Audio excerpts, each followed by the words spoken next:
Good morning, everyone. I get to go up and test the microphone to see just how loud it is for everyone. So it's my pleasure to welcome everyone here today. My name is Brett Davey. I'm Director of Communications for Providence Community Health Centers. On behalf of our 500 plus employees and 60,000 plus patients, it's my pleasure to welcome everyone, and we're excited to host this event today. And I'm happy to welcome all of our partners in government who are here with us today. At Providence Community Health Centers, we applaud all efforts to address disparities in health care, and that's why we're happy to be here today. To share his thoughts on what this legislation will mean for newborns and mothers, I'd like to introduce Dr. Altoon Koyman, Chairman of the OBGYN Department here at Providence Community Health Centers, and Dr. Koyman will be followed to the podium by Governor Dan McKee. Dr. Koyman. Hello, good morning. So again, I'm Dr. Koyman. I'm the chair of the OBGYN department here at the Community Health Centers. I'm very thankful to be able to participate in the celebration of this very important bill for our patients. As a physician at a community health center where the majority of our patients have significant financial struggles and utilize state medical insurance, I'm grateful that our patients are finally having access to doula services during pregnancy. Our patient population, which is comprised primarily of minority and immigrant women, are at much higher risk for pregnancy complications and poor perinatal outcomes due to significant health disparities. And this has been shown over and over in studies in the past.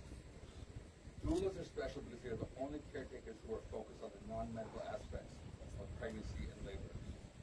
They therefore complement but never replace the role of the clinician. Their main role is to empower women to participate in medical decision-making for pregnancy and her labor and childbirth. Studies have shown over and over again that this empowerment improves birth outcomes and neonatal outcomes. This includes increased vaginal births, decreased cesarean section rates, better neonatal outcomes, decreased need for pain medications, and very importantly, a significant reduction in negative childbirth experiences. I'm hopeful that with the access to doulas for our patients, we might start seeing an improvement of neonatal and birth outcomes for our patients who are at risk. Especially during this time of the pandemic where patients do not have access to their loved ones during the labor and delivery process, it's so important to have someone there who's there to empower them, to guide them along through the process of childbirth. Thank you very so much for allowing our patients to have access to doulas as everyone should. Mr. Governor.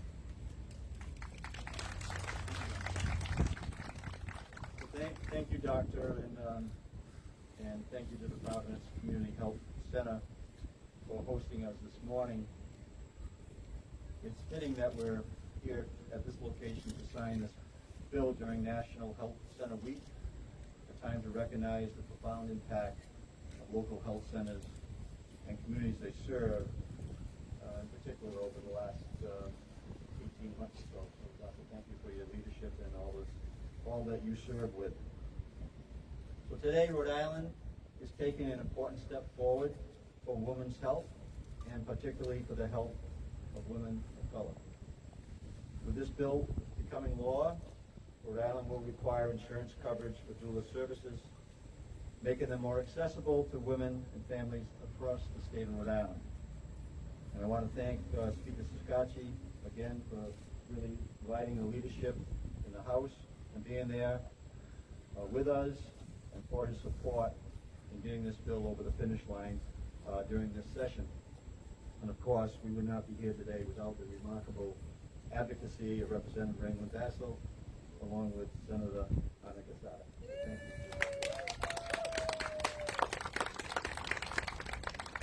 I want to thank both of you for fighting so hard for this bill and make it a reality. This will change lives. Let's have another round of applause. I think it's well done.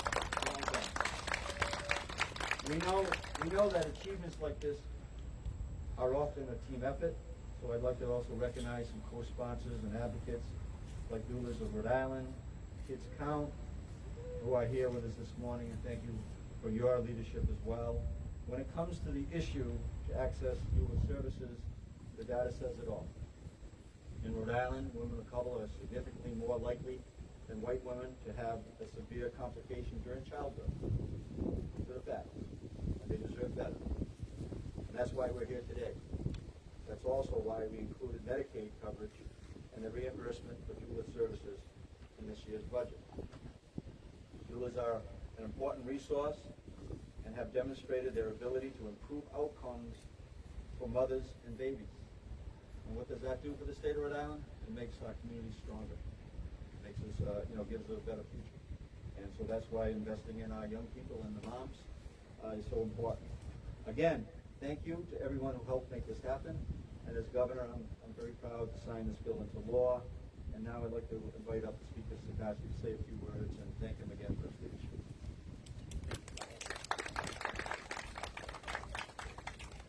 Thank you, Governor. Thank you all today. What a beautiful day, and I have to congratulate the governor's comms team because it's very appropriate that we do this in the shade and not the sun, like the last one. So, thank you very much. It's a great day to be here today. It's a great day because we're doing a great thing for people, for women, and for all of Rhode Island, but women of color in particular. And before I get into my very, very brief remarks, I do want to recognize and give a shout out to my team in the House that makes this all possible. And the governor said thank you to the speaker. It's not the speaker, it's the team of the House. And of course that team is, I have the greatest leader I could ever possibly have, my dear friend, Crystal Lazajewski, who's here today. And from our leadership team, we have Grace Diaz, Rebecca Kislak, Liana Kazar, Representative Kazar, who's worked very, very hard on this bill. And of course, the woman of the hour from the House side is my good friend, Marcia Rangel-Vassell, who's worked tirelessly since the day she got elected to get this bill over the finish line. This was her #1 priority. And I want to thank the governor because what we're here today signing a bill, but there's actually two bills, two doula bills. There's a doula element in the budget that makes state funding available as needed, and also, to her credit, Representative Kazar assisted Marcia as well, and she made sure that this was also covered by private insurance as well.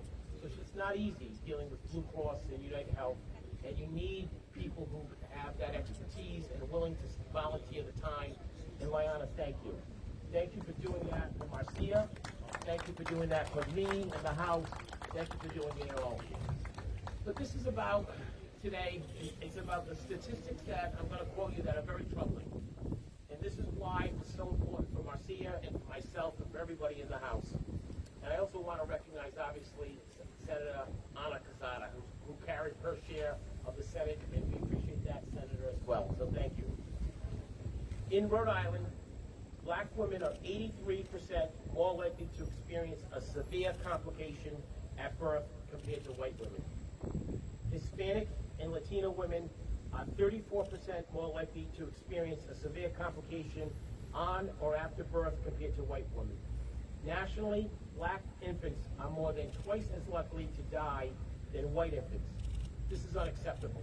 It's unacceptable here in Rhode Island. It's unacceptable anywhere and everywhere.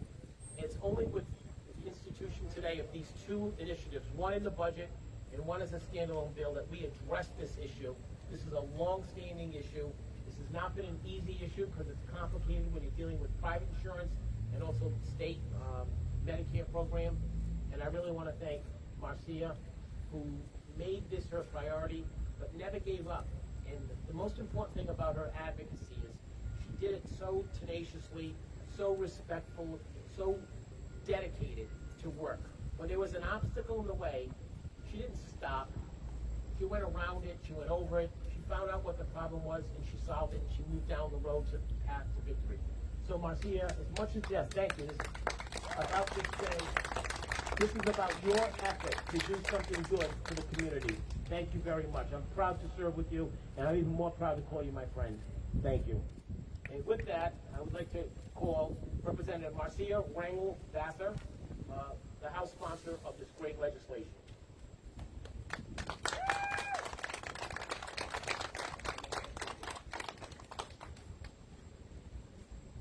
To God be the glory, great things He hath done. I give honor to my Lord and Savior Jesus Christ, who's the master of my life. Without Him, I am nothing. And so I honor Him today for sparing my life and helping me to do the work that I do not for me, because I'm not having any more babies, but for the women of childbearing age. I want to begin my brief remarks by recognizing, let me find my notes here. I want to begin by recognizing the sponsors of this bill. I want to really recognize Rep. Kassar, who spent a lot of time with me on this and worked with me closely on this. I want to spend a moment to recognize the leader, who we had several meetings at the South in regards to this. I must say thank you to Speaker Chikachi, who helped me, and the week that he became speaker, he told me that I am going to work with you and we're going to do this. So thank you, Speaker. I love a man who keeps his word. Thank you.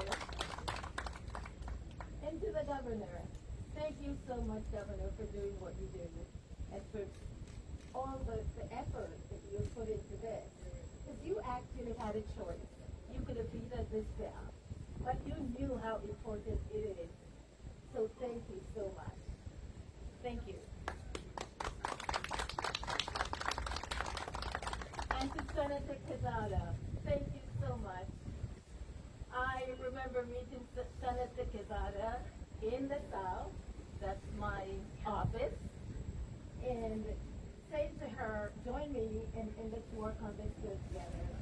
You could be the Senate sponsor, and I'll be the House sponsor.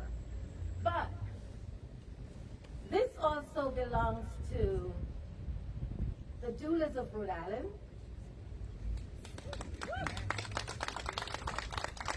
Sister Fire, Rhode Island Kids House. This bill belongs to all of the advocates who showed up and testified on this bill. The midwives also who made this bill a priority. I want to thank my host pastor, Pastor Baylor, who gave me an opportunity to speak to our church about how important doulas are. I want to thank my husband, Van Vassel, who has supported me every step of the way. Van Vassel, thank you, and I love you.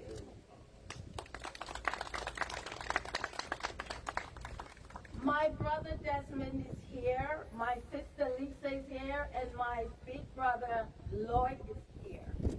And I thank them so much because they get to hear all the things. And I thank you for just letting me stand on your shoulders.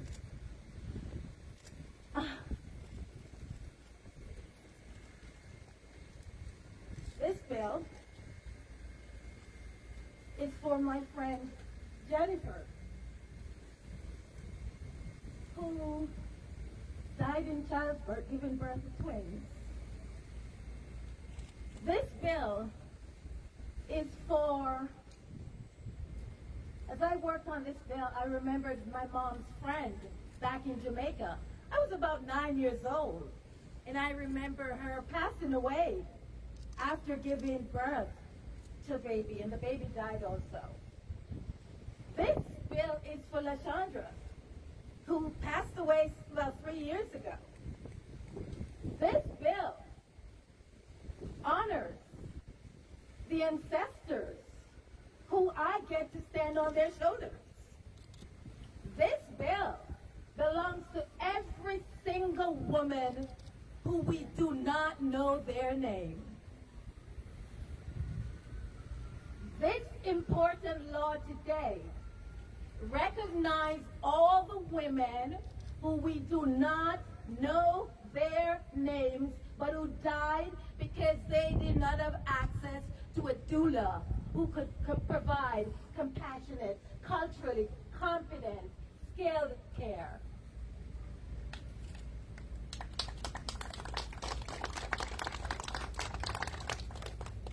And finally, 25 years ago, I gave birth to my beautiful boys, Eric and Terrence. Where are you guys? It's Eric over there. And where are you, Terrence? Raise your hand. And Terrence. 25 years ago, and Elias, my grandson, was going to be here, but he's not here. 25 years ago, I gave birth to these two beautiful boys. Days later, I had the biggest headache of my life. I had subarachnoid hemorrhage, aneurysm. I didn't know I was going to live. But I dared God. I said, God, you gotta be kidding me. I can't die. I've got work to do and boys to raise. And so I honor my sons today because I get to see them. And they get to see me standing here as we sign this bill. Woo-hoo!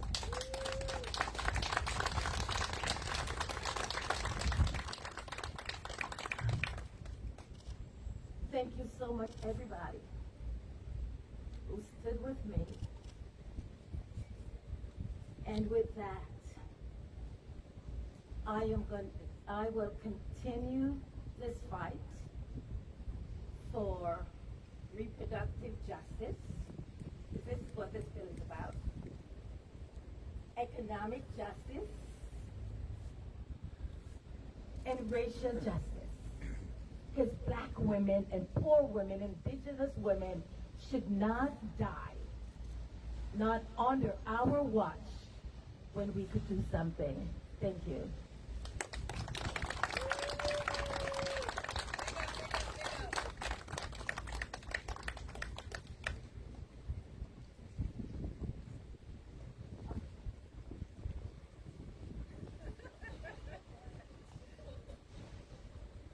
Without further ado, I will introduce my partner, Senator Zeta. Please come to the podium. Good morning, everyone. Thank you for being here. I'm very happy to be able to sign this bill today. Well, the governor signing the bill for us today, not me. I'll give you a pen, though. Thank you for that. First, I want to thank so many people who worked so hard through so many years to make this possible today. And that's Doulas Outrage, the key count. I cannot have enough to thank you guys for coming to each meeting, to be there, to fill that room of stories about your birth when you had your baby. Thank you, thank you, thank you. I want to thank Senator Miller for all his help and for being here with us. I want to thank the Senate leadership because from day one, we didn't have no problem in the Senate to pass Doula. We pass Doula every single year. Unfortunately, we didn't have the same luck in the House, but finally we did. But I have to say that one of the person who made that possible, he's not with us anymore, it was Speaker Mariello. I was upset one day in front of the chamber, and he was going by. And he said, "Hi, senators," and I say, "Hi." And he said, "Why you guys?" I said, "We're not happy." He said, "Why?" I said, "Because we worked so hard for the bill and you don't pass them." And he said, "Well, you're doing it wrong, Senator. If you don't do it right, you're never going to pass it." And I said, "What I have to do?" He said, "Sit down with the governor and put it on the budget, and then it will pass." And I have to say, that day, nobody said that to me than him. And that day, I did call the governor, Gina Raimundo, at that time, and it was put in the budget. Unfortunately, because of COVID, we wasn't able to pass it last year. But this year, when I talked to Governor McKee, he didn't have no problem putting it in the budget again. And that I have to say, thank you, Governor, for doing that again. But without Secretary Jones, that would not happen. Secretary Jones, really, I call her, I sit down with her, and she helped me to express what Doula was to our governor. Because that's the difference. When I sit down with Gina, the Governor Raimundo, she said, "I know what Doula is. I had a Doula when I had my first daughter." I didn't have to explain to her what doula was. But it's not the same when you had a man. Then that's a big difference.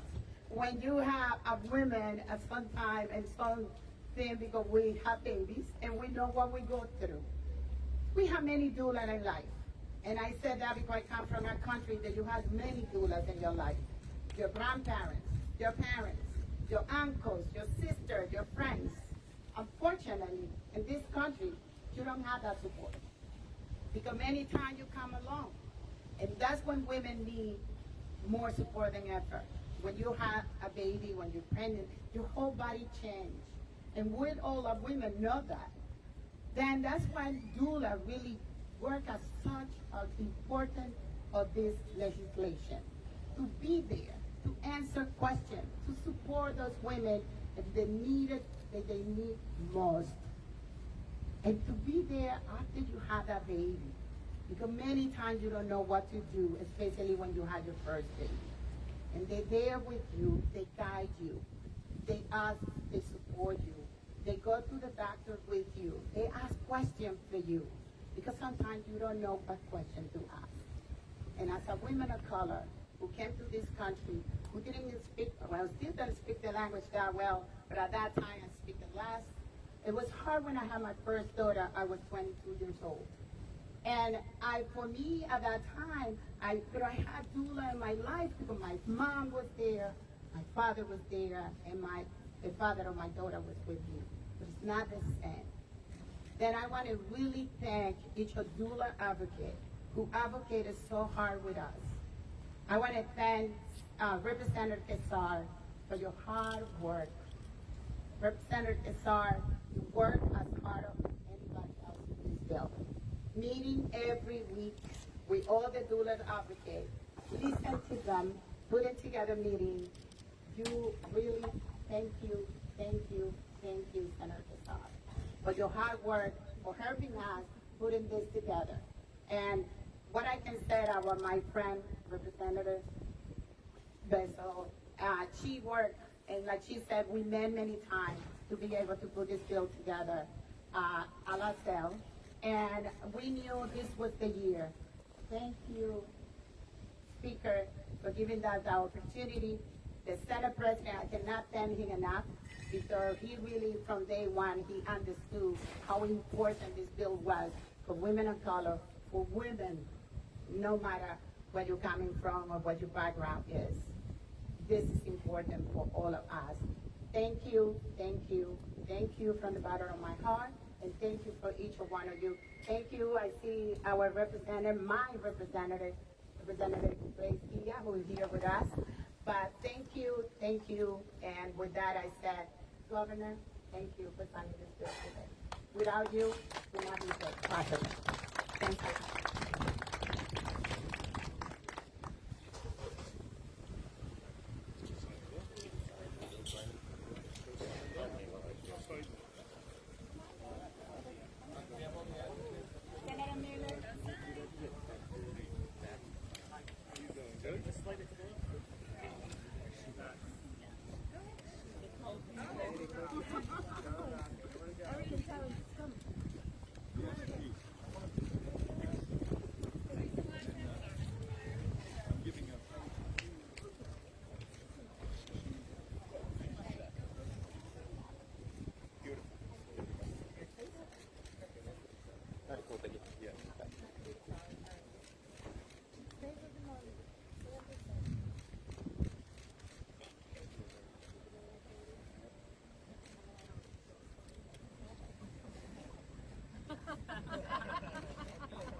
There you go. I've been asking for you, so you must be very important in this. Beautiful. Senator, would you just hold on to the Senate version here? Thank you.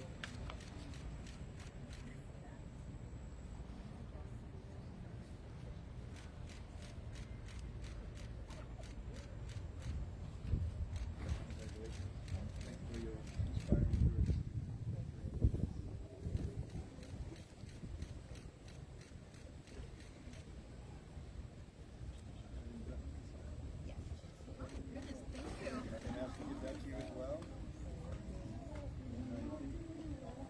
Good job, Beth. Thank you. You're good. And I wanted to give one to, let me put a little more thing in. So I think I'm supposed to give it to the doctor, right? Yes. Okay, I do my J again. There's the doctor. Doctor, there you go. Thank you. Yes. All right. I'll give my J. You did give me that. Congratulations.